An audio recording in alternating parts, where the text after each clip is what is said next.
Let me begin by assuring you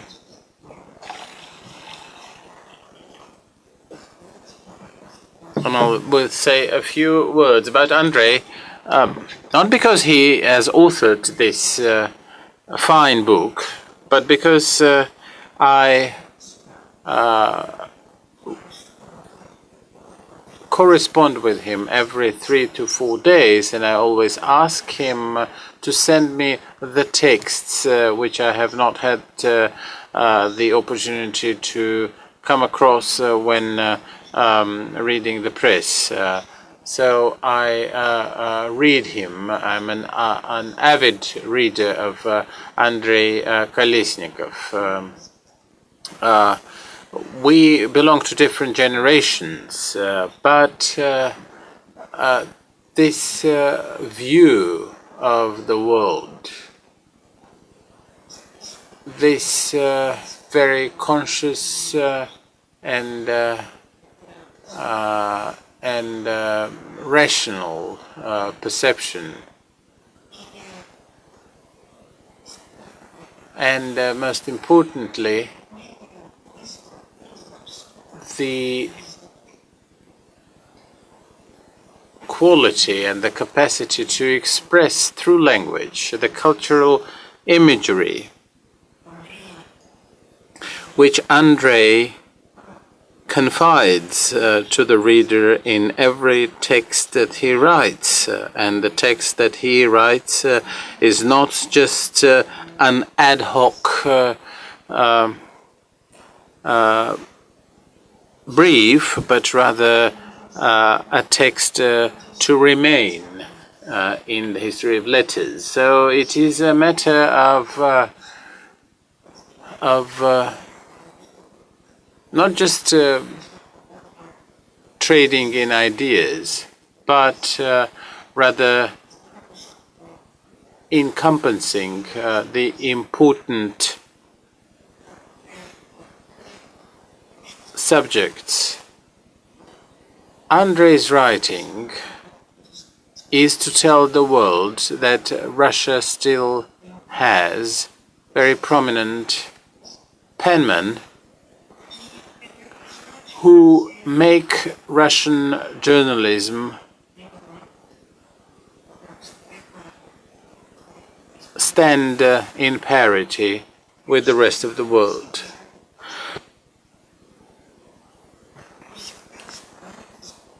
When we read a text of Andrey, we stop in our tracks at times, having understood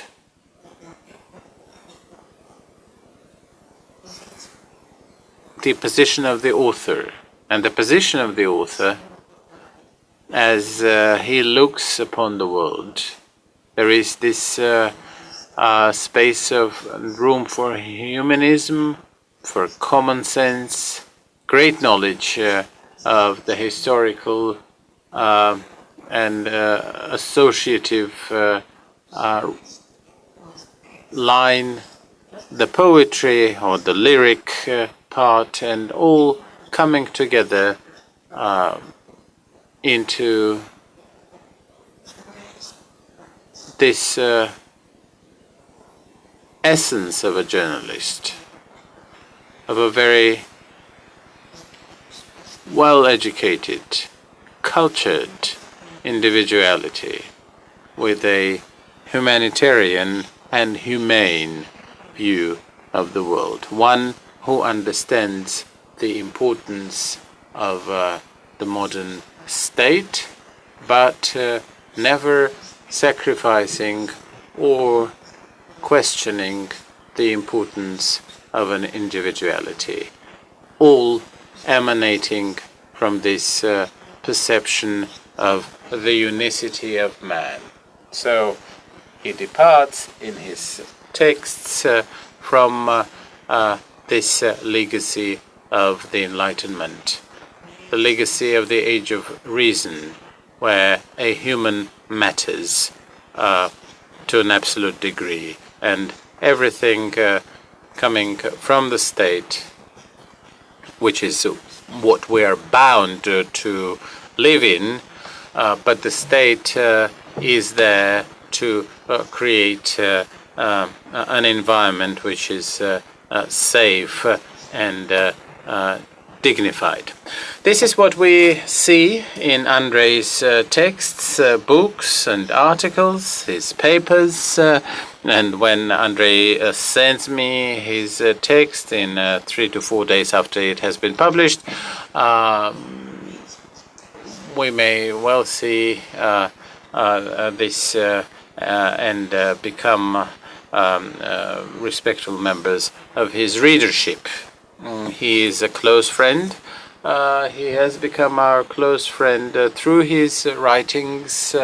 And when he first suggested writing a book about the school, I was genuinely surprised and couldn't even understand why does he want to write about us. Here in this audience we have Masha Traub, a very good writer, and in the past 8, after I learned that Andrey wants to write about us, she told me Andrey would write about you and he would do a good piece. This was a responsible task for us. I don't know if we can stand up to the reputation which is conveyed in this book. I do not know if we can live up to all the great words which have been said in this book, but what I do believe is that the generation which is described in the book about Andrey has been a very prominent one. Yes, our generations failed to create the institutions that Dornbjörn spoke about in the preceding lecture. The people which are told about in the book were quite independent-minded and indeed well-educated, but the only thing that they could do in Russia was an inception or a commencement of what I dare call a moral revolution, with people becoming more aware of what the Soviet Union and Djugashvili's time had been. Without understanding of this, we would not have moved forward. And indeed, we were few in number, and I'm not going into the reasons and causes, but we had an illusion that things would be solved in themselves in some way. But nothing happens in life without effort. It is the effort, the labor, and the knowledge which take us on. And I'm very much grateful to this school, of which I have been an alumnus myself, and we have been in this school for the past 25 years, and it has always been a pride a source of pride for all of us. And many of you, many of the alumni of the last years have a distinct advantage, that they're young and they have their life in front of them. So I trust that this tradition will be taken forward. This book, which when it was written, it became a compound of two great photographers and many Russian publishing houses declined publication because it was still a book about the foreign agents, as we're termed in Russia today. But we did find a very dignified and bold Russian publisher in the city of Kirov by an independent publisher who has been our alumnus and who published this book, which is a good piece of publishing, I may even say of book art, which is, in my view, a great picture of me being very passionate about my embrace with Yuri on the front and back covers of this book. Thank you very much. Thank you very much for this tribute. And I feel very shy. I feel myself very elated when I hear Lena, and then somebody comes during the coffee break to me and says that I like reading your articles in the Kommersant economic newspaper, and I immediately get deflated in my hubris. But this is indeed a historical book. It's a historical book because it is unique. It is about a unique organization and unique circle of people in Russia. Which has been published, which was published in today's Russia. It was a difficult task to publish and distribute this. This is the third presentation of this book. We had the first one in Berlin during the Jubilee seminar. The second one we had in Moscow, and this is the third presentation that we're having this book in Oxford, and nobody will impede us in disseminating the ideas of enlightenment. But this is also a historical book because, after all, it is about history. It is a book about history, an attempt to show and portray a history of a very important generation in Russia through the lives of two representatives of this generation, which is of course not just which is of course Lena and Yuri Petrovich and the people who came before them, the generation of those who came before and who came after them. And let me also say that this is still a very active generation. And when you shake hands with Yuri Senokosov, then through several handshakes, you go back to a very important time in the history of Russia, which was at that time a part of the Soviet Union, and understand that there have been several generations in my country who were shield bearers for this age of enlightenment. You become a part of a very unique circle of people, and in a one handshake you become a reader of, say, Merab Mamardashvili, and you become an intellectual participants of this discourse. It was important for me to show through this book that several generations of the participants in these seminars, they come from the world of giants. The ideas that we are deliberating and discussing in the school were not born in the school, and that many ideas that this school is predicated upon came from the glorious and almost a prophetic intellectual tradition. For instance, this book has a chapter about Merab Mamardashvili, who may well be considered to be a co-founder of this school, even though he died without living to see or to participate in the first seminar. But when you read his works on the European responsibility, then you will share in his anxiety and concern, which is still very relevant today, the crisis of identity. He wrote about Europe as becoming very self-confident, overly self-confident, but the achievements of the Western civilization, which may have been thought as triumphant, are challenged very strongly.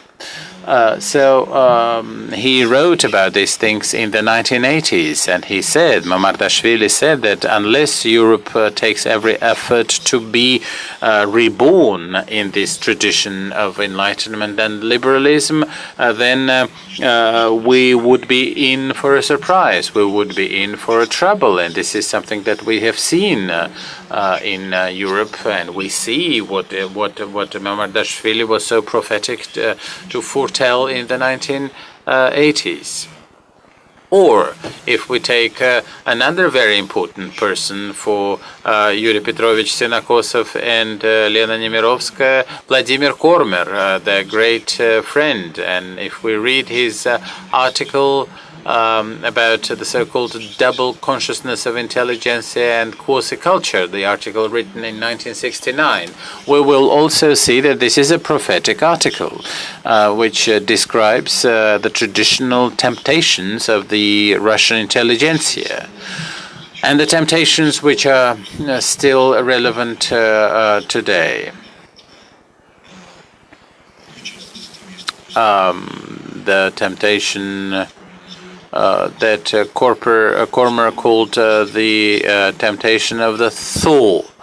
Decade upon decade and year upon year, the intelligentsia, Russian intelligentsia, is willing to believe that the government would lend an ear to it, having started the modernization and usher Russia into a new era. And there are times when things are changing in Russia every year, and there are times when nothing changes in Russia for 200 years. So Kormer also speaks about the technocratic temptation with the Soviet government, talking about the scientific and technical progress, drumming it out in all slogans, programs, and indeed the Soviet Union lagged behind technologically as far as 50 years. Today we're seeing something very close. German Gref comes to the rostrum and speaks ex cathedra to the effect that technology is changing the face of the world and the robots will take the places of people, but I have a personal response about digital revolution, which is to say that when Mr. Gref will fire everybody within Sberbank and only robots would stay, then every robot would have to have two consultants to show to little babushka coming to the bank how to use the banking terminal. So this empty talk takes us away from the truly important things for the country. This is what we heard 50 years ago, 40 years ago, and this book has been an attempt to show the matrices of thinking which we're all a part of today. In other words, people who lived in Russia 50, 60 years ago had very similar thoughts to those that we may share in here in Oxford or in Golitsino or elsewhere. The ideas which we may be prone to discuss in the seminar setting or in the living room of Yuri Senokosov and Lena Nemirovskaya. So I don't think that Twitter or Facebook are so radically new today. There were other ways for social discussions and the fabric of social communication was already there, which eventually resulted in the perestroika, in the opening of the country, the economic reforms, the policies of openness, and which was, after all, founded upon these commonwealth of people in Russia of the 1960s and the 1970s.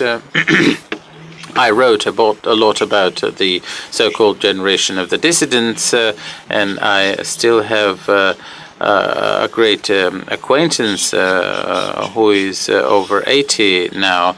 But in the beginning of the 90s, he always asked me, Andrey, do you have a Xerox? A Xerox was like a Facebook of today, the means of disseminating the key information.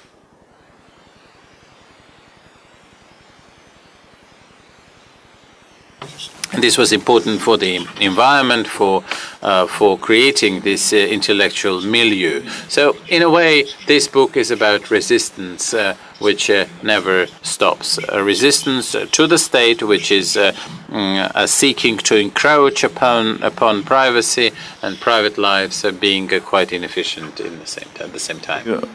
And in this book, many people who are alive, probably we mention more people who are gone. There are more people there than those present in this room. Nevertheless, they go on living through us, their ideas, their way of communication, their conversations. All that is so terribly important to us today.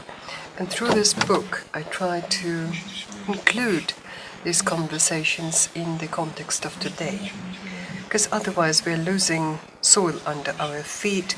We're becoming people who don't know any family, who don't have any background, they don't have any don't know who they descend from. But in point of fact, we do have. There's people whom we descend from. Somebody who is so important, very popular with the audience, who recently passed away.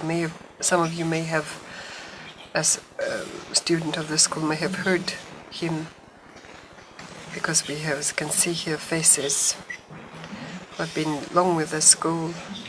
Raginsky was incredibly popular among the audience. He had fantastic charisma, incredible weight of each word of his, very much attractive, just incredible scale. He was the head of the memoriam, as we all remember. The book was published, and it was 2 or 3 weeks after the book was published, he died. In this book, he's still alive, he's still with us. And probably if we reprint, this will be needed probably, because thank goodness the book is selling through just because of people sort of promote it through word of mouth. And I'd like to leave him what he was, without changing anything about it. The only thing I would have meant in this book, I would dedicate it to the memory of Arseny Raginsky as one of the most important symbols of this school. So the school continues.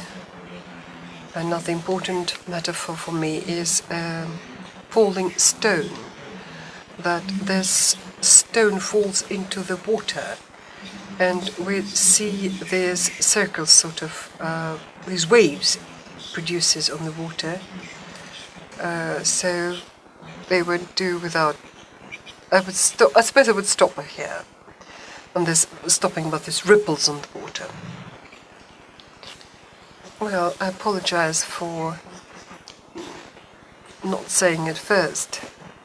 When we were close to publishing the book, as always, we found out that the school doesn't have the money to pay for the print.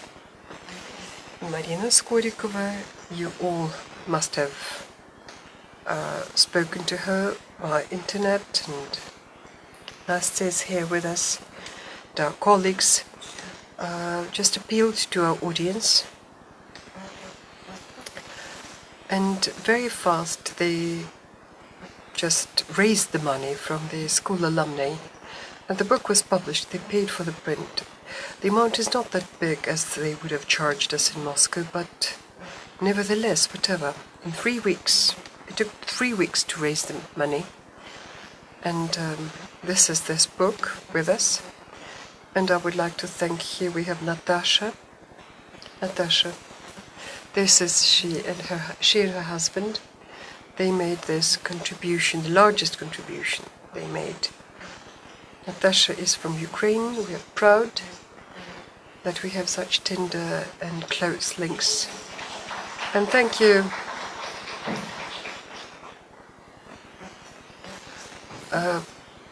Over all of it, this is sort of positive energy, and thank you for this. Thank you very much, Lena, dear colleagues. We understand how difficult it was for this meeting, because most of those present here, you couldn't really read this book. That's why you can't discuss it, but that's why we thought we would choose this format. I'd like us to continue our conversation right here, because there's no other way to do it. And Yura, please say a few words right now. Yura, please, you now have the floor. Yes, Lena was saying that one has to say that she's my wife. Well, after this sort of introduction, they say gorko in Russian, meaning that it is just an invitation for the newlyweds to kiss, to sweeten the bitterness. So, okay, some would feel, I don't know. So it happened. We never expected, Lena and I, that Andrey wrote a book about the dictionary of the 1970s. He wrote a book about the Higher School of Economics, about hockey, yes, for sure. They belong to the same generation, about the Evgeny Yasin, about Chubais. He's like chronicler. Unlike the other Andrey Kolesnikov, who is, but he writes about, but he's a true chronicler. He is the one who writes the modern chronicle. This is the book about the school. It's no name is given, Experience of Free Life. It's about us with Lena. There is a subtitle to this, but in point of fact, I'm very thankful to him for it.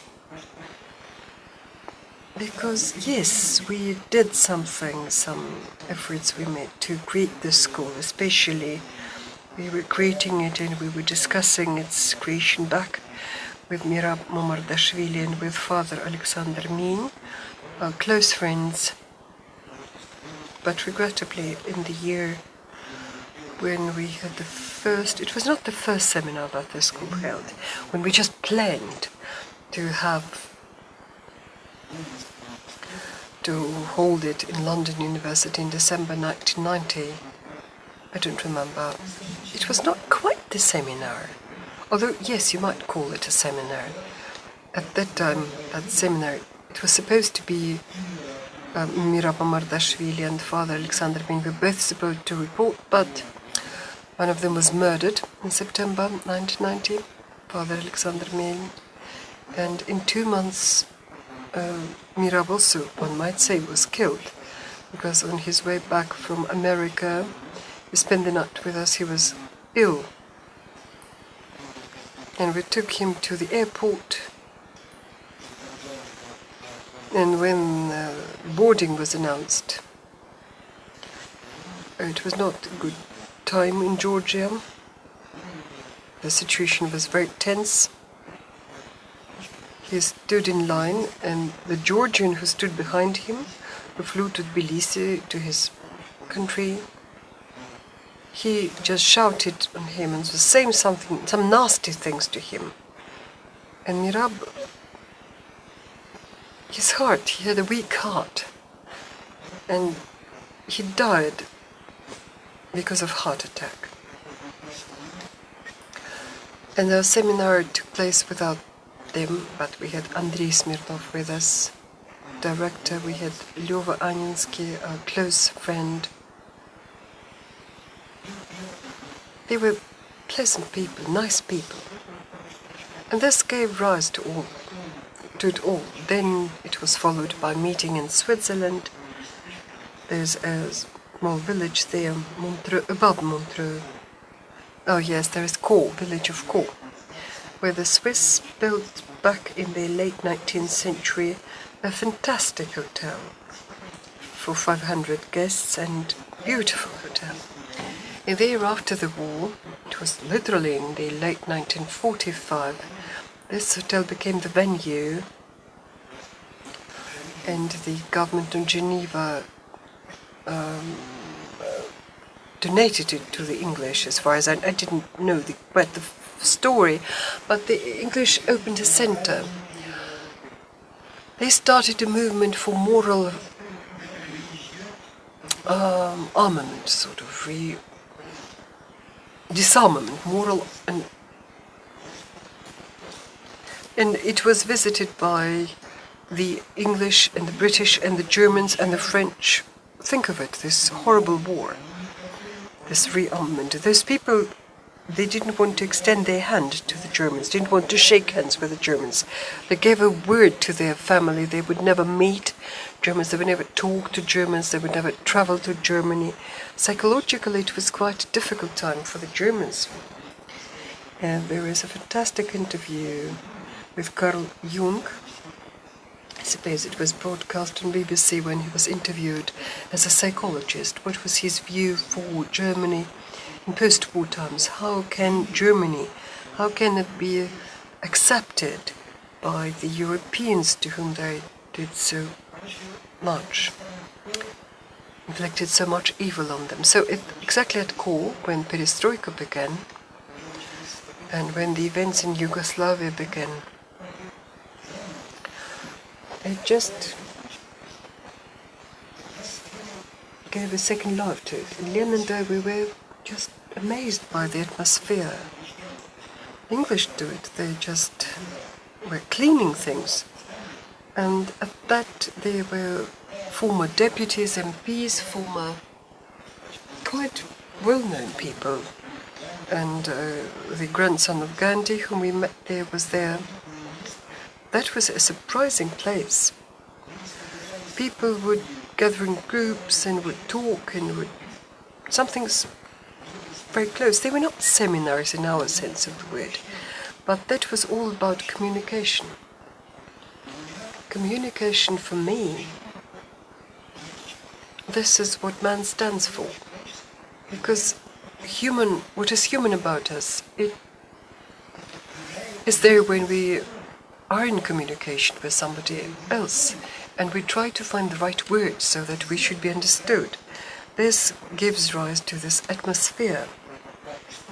That is, sometimes you can, yes, sense it at our seminars, where all of a sudden we're just there in the room, but something is happening and we're involved into it. Well, similarly, like we're just talking, but something is happening in our souls. So communication is a surprising thing. So this is where Lena and I felt it. This is where we went we were invited just by a person from Norway was sentenced.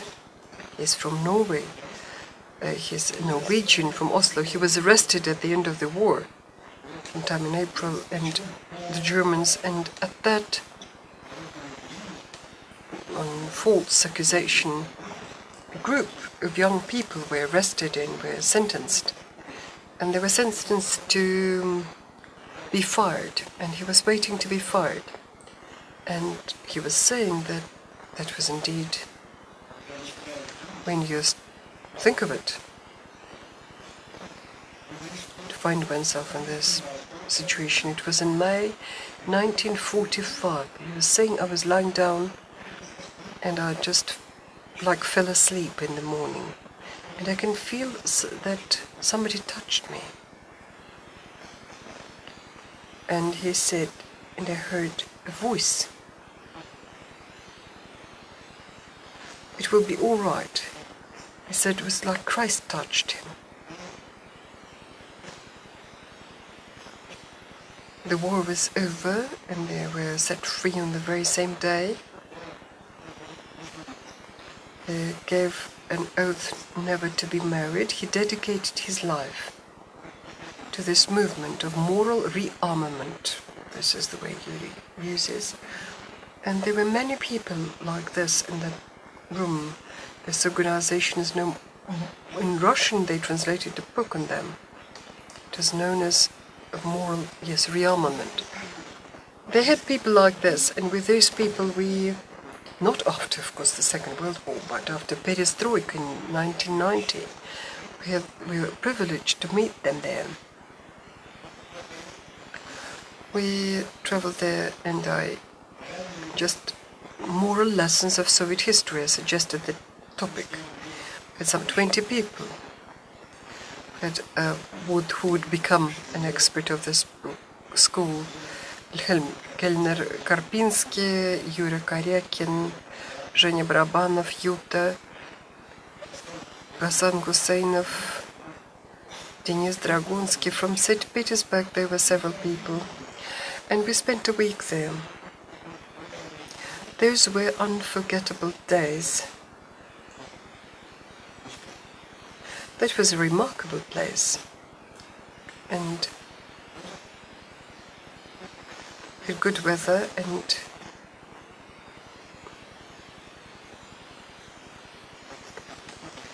to say that we coined it or we invented it, no, it just happened this way. I was saying how Lena got into the office of Catherine Lelumière, who took part in it, Dominique, Diana, the instrumental they were. This gave rise to the school, and when Andrey came with the tape recorder and says, "Let's tell us something about it. How did it work? How did it come about?" I want to write a book about the school, about you, and it took him about a year, just once a week, maybe once every fortnight. It seems to me he was, recording us, but I don't know how he later, what he did about this.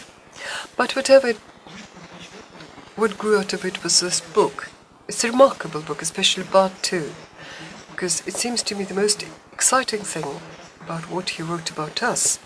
Now, this is our life. We discussed it, yes, but what matters to us more is to convey this atmosphere of communication with, like Dominique present here. What he said today, he said it at the very first seminar. He said, "We are Europeans."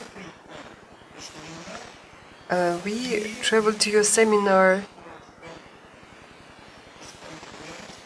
never believing that,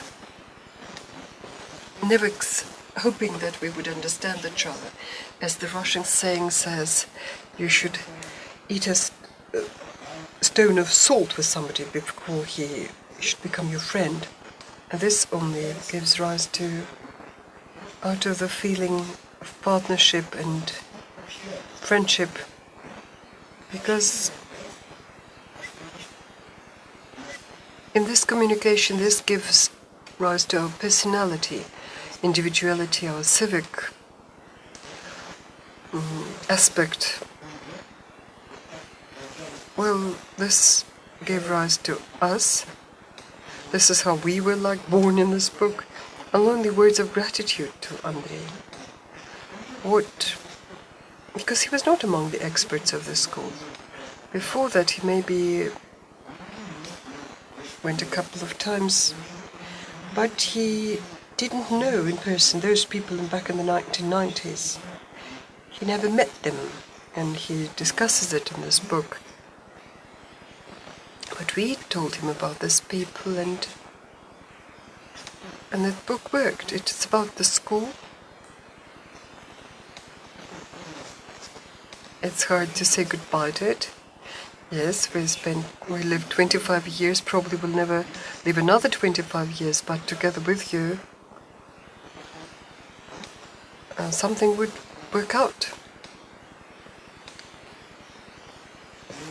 So, my late mother-in-law used to say, "You're a love's comfort." Today, Torbjörn said that people are keen to have a normal life. That's why they should demand from the governments that they should reckon with, that they should take them into consideration, that they should consider their interests.